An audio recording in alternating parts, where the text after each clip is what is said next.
Hey guys, I'm at the movie theater tonight. It's slightly raining. I remember about 4 days ago looking at the extended forecast, and it said that it was going to rain every single day. And then the preceding 2 days, it didn't rain one drop. Not one drop. So today I thought I was safe, and unfortunately, the minute I get in my car to drive up here, it starts raining. Not only that, but I've seen some thunder, and I'm thinking to myself, well, at least I'll have an empty parking lot to park my car and watch my movie. It is packed in here. There are people lined up at the concession stand right now. So I don't know what I'm gonna do. Maybe I'll stand in there. I got like 2 minutes before the movie starts. Whee! Anyways, hey guys, I'm here to see Toy Story 4, and also, yep, I'm here to see Aladdin. Yeah, I'm gonna watch Aladdin. Woo! So I've seen good reviews on Toy Story 4, and I've also seen bad reviews for Aladdin. So it is what it is. I'm gonna go ahead and give you my open, honest opinion about both movies. But before that, I gotta watch them to give you my opinion. So in just a few seconds, I'll let you know what I think about Toy Story 4. All right, I'll talk to you in just a few seconds. Bye.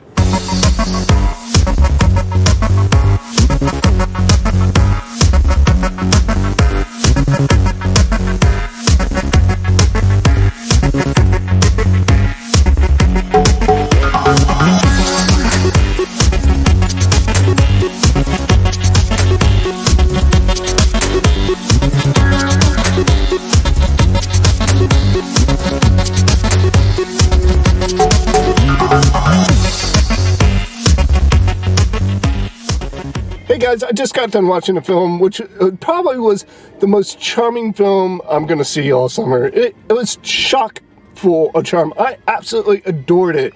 And although we've got a lot of the characters that were in the first 3 films returning to this film right here, this story was essentially the continuation and the alpha and omega of Woody's run in this this whole storyline.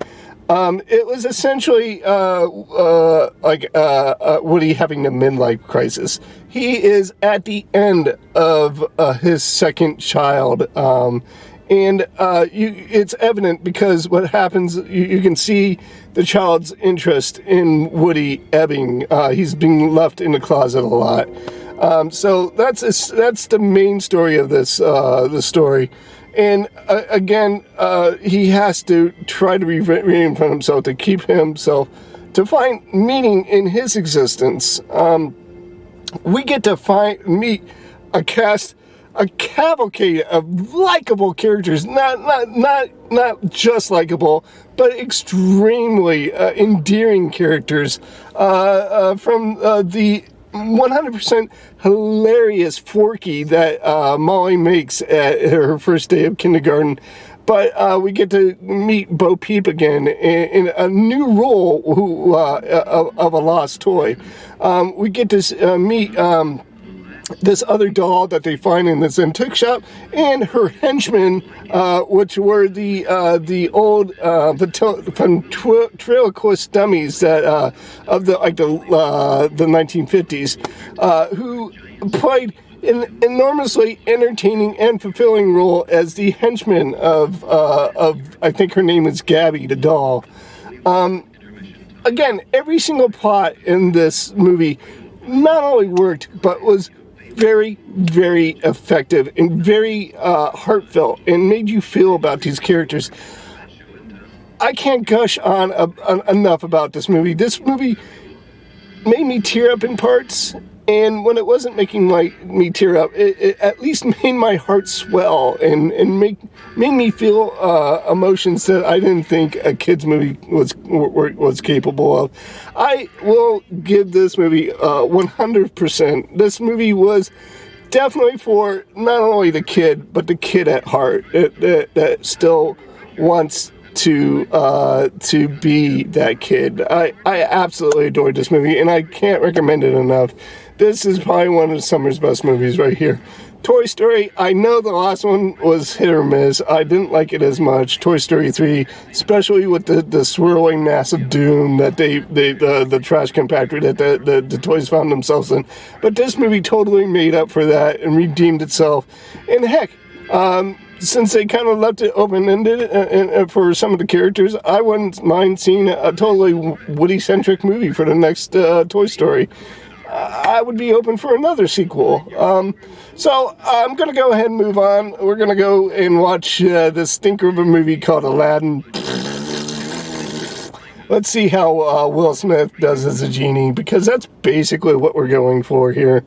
All right, well, guys, in just a few seconds, I'll be right back to let you know what I think about Aladdin. All right, I'll talk to you later. Hey, guys, I just got done watching Aladdin, and I told you I was going to be honest with you. I didn't hate it.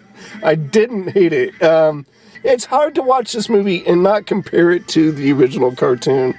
Yeah, there were scenes like when he breaks into the treasure room to retrieve the lamp.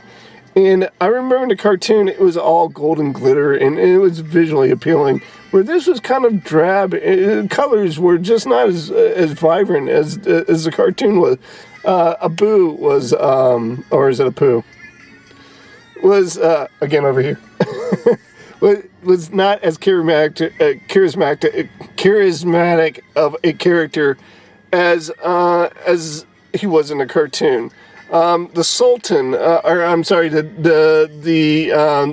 advisor to the Sultan, Jafar, wasn't as scary as he was in the cartoon. It was just because the animation could make these characters over exaggerated, therefore kind of giving us, that over-exaggerated, that highly concentrated feeling that they wanted to convey. In this, they were bound to reality. And unfortunately, to contradict myself, there were other scenes in this movie that were just straight cartoon, like CGI. There was one part where where Aladdin wishes to become a prince, and of course, the genie comes out and makes him a prince, but he has his lines and his humor and stuff like that. And he makes himself like 6 or 7 different maitre d's of this restaurant where Ali holds this golden menu and picks what he wants to look like. And it was straight CGI cartoon. I think, there were certain parts where all we saw that were real was like Aladdin's face, that was superimposed on a CGI, and Will Smith's face that was painted blue and pasted on a CGI model.